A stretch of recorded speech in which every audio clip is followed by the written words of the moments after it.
Hey, Miss Jurnee. Well, hello again. I know it's so good to see you. Same here. Checking you out, and you're going back to your Lovecraft Country vibes on this one. Okay. You're the first person to tell me that. Yes, I peeped that. I was like, okay, we going back to Lovecraft Country on this one. Okay.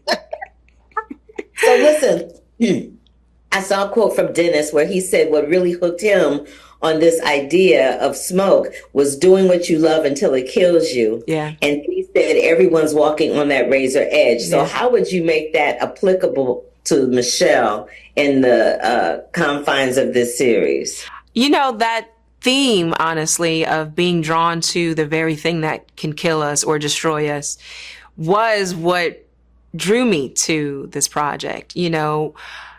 Michelle, she's a workaholic. She's a lone wolf. She has attachment issues. And yet she's, in love with this man that is also the reason why she's being punished in work. I mean, like, why are we as human beings drawn to people, places, things that can kill us or destroy us? I think we all struggle with that to a degree in our life, right? And so, yeah, that theme I think is a universal theme for us all. They say that fire is the most mysterious of the five elements, which I find is very interesting because we do have as human beings, we have a very interesting relationship with fire, right? What would you say is your relationship with fire after shooting this series? This is probably the first time I'm going to say this out loud, but growing up, I thought I was a pyro because I really loved fire. I loved making fires. I loved matches. I loved putting the stuff on the mirror and you could just like light it up, you know? And then after working on the show, I realized, no, Jurnee, you ain't, because that's what a real pyro and arsonist is like. But I think, again, we're intrigued by the things we can't control. And fire, as human beings, we think we can control it. We use it to cook. We use it to warm us up and heat us. And obviously humanity changed civilizations ago once we could contain fire. But as we see, we don't actually have power over it. We really don't. It's an illusion. Oh, I'm glad you said that because there's such a fine line between an illusion and optimism and delusion. Would you say that all of those things are cornerstones in smoke? Absolutely. Well, for one, the illusion, everyone in our show, all the characters are wearing a mask. They're presenting themselves to be a certain way, but everyone's struggling with some sort of dark secrets. And yeah, the thing about arsonists, as Dave says, is they tend to feel powerless in their life, right? So they want to give the illusion that they are powerful. And so, yes, that's definitely what is seen and what is hidden, as part of the themes of smoke. I love you so much. You are such a deep doll. I love talking to you. And I love Oh, that you always inhabit these characters and always have something lurking underneath, but you always bring it out. You're thank such a you. fabulous actress. I Oh, just adore you. I really, thank really do. you. Oh, thank Thank you you for for that making time for me, love. Jurnee. It's much appreciated. God bless you, and thank you for loving on me. I really, really appreciate that. Girl, always. I got you. I'll see you soon. Yes, you will. All right. All right. All right. Bye. Bye. And I have to tell you this. So this made me laugh out loud. A friend of mine, when I said I was going to do this interview with you, told me that they would always request Rocket Man on the smart device and be pissed off when they would play Elton John's version instead of yours. No way. No way. Well, that's very, very flattering and humbling, and I'll be sure to tell Elton about it as soon as I possibly can. I love the fact that she's dissing Elton John. Yeah, Like the that's a poor bold baby don't move, even right? know she probably don't even know what she's doing.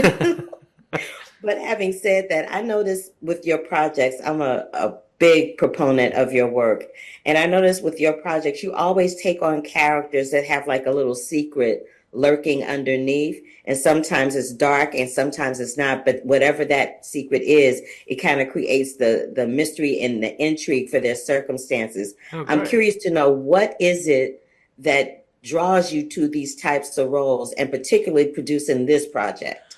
Well, I think my taste is I don't know. I think for me to commit all of the time and creative energy to a project, I think I have to be really intrigued by it myself. And this premise, particularly this story in Smoke, I was so fascinated by the character, the real life guy, the story that was created from that true story by Dennis Lehane.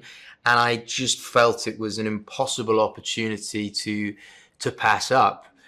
Dave Goodson is the most unusual character I have ever played, and I think the thing about Dave is he's kind of a mystery to himself. So it's impossible probably for anybody else to figure him out, because I don't think he's figured himself out. But it was an incredible challenge as an actor and a really great opportunity. I knew this. That's why I asked you that. What is your relationship with fire on the other side of this project? And when was the first time you saw one, and how did it make you feel? It's not one of those things that freaks me out. There are things obviously that people have certain phobias and fears about. Fire isn't one of those for me, but of course, it's fire. It's objectively very dangerous, and we did some quite daring, I suppose, practical stuff in the movie. The opening sequence, which you'll have seen, is all practical fire, and was a great experience to be a part of. It involved a certain amount of training. The breathing apparatus I'm using, the firefighter gear, is all totally legit. It's all real because the fumes are toxic, and the crew were in very, very similar equipment. I think the thing that's interesting about fire is, although it is objectively dangerous, it's something that it's very deep rooted in us as a species. We are fascinated by it. Everyone knows the feeling of looking at a warm fire on a winter's evening, or most people do, and the feeling of getting sucked into it, or even the flame of a candle. There's something hypnotic. There's something about it that draws us in, and I think Dave's attitude to fire is he's developed his own very specific relationship to it that is a little more extreme than other people's. You do a wonderful job inhabiting Dave, and I wanted to thank you for giving me a slice of your time today. I thoroughly enjoyed this performance from you. Thank you, Carla. I really appreciate that. It's a pleasure talking with you. Tell your friend I say hey, and thanks. I certainly will. All right. Bye. Bye. Hold up. Wait a minute.